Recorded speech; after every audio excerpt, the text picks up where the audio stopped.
Hello guys, what's up? Welcome back again to my channel. For today's video ay ating i-unboxing yung gift sa akin ng aking madam.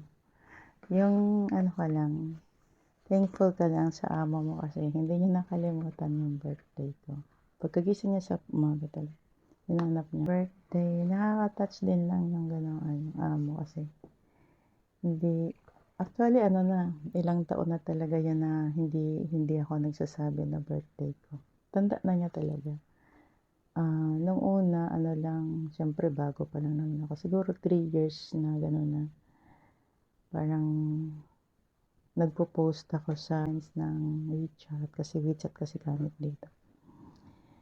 Nagpo-post ako doon, kaya niya nalalaman na birthday ko. Tapos after nun, yun, yearly na talaga siya na alam na niya yung birthday ko. Yun.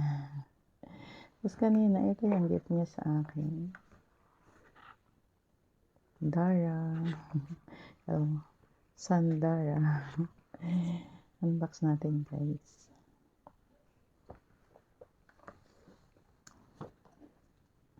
Diba? Meron siyang Dara. Last year, actually, gift niya sa akin is yung cellphone ko, diba? Diba?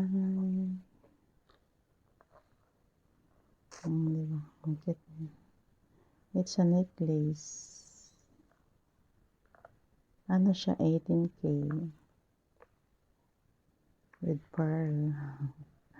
May bling bling siya. Tapos, yung next is,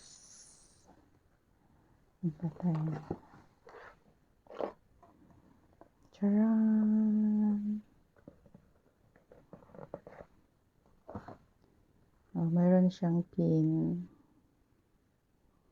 Maganda kayo dyan. Tapos, meron siyang kapartner na ring. I do. Cute niya.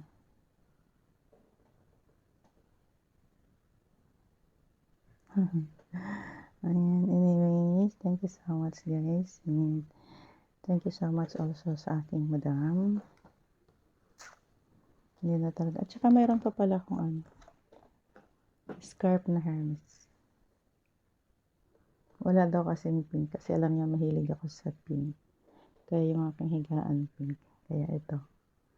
Ito yung orange na lang kasi walang pink. Mag-iingat lang tayo palagi.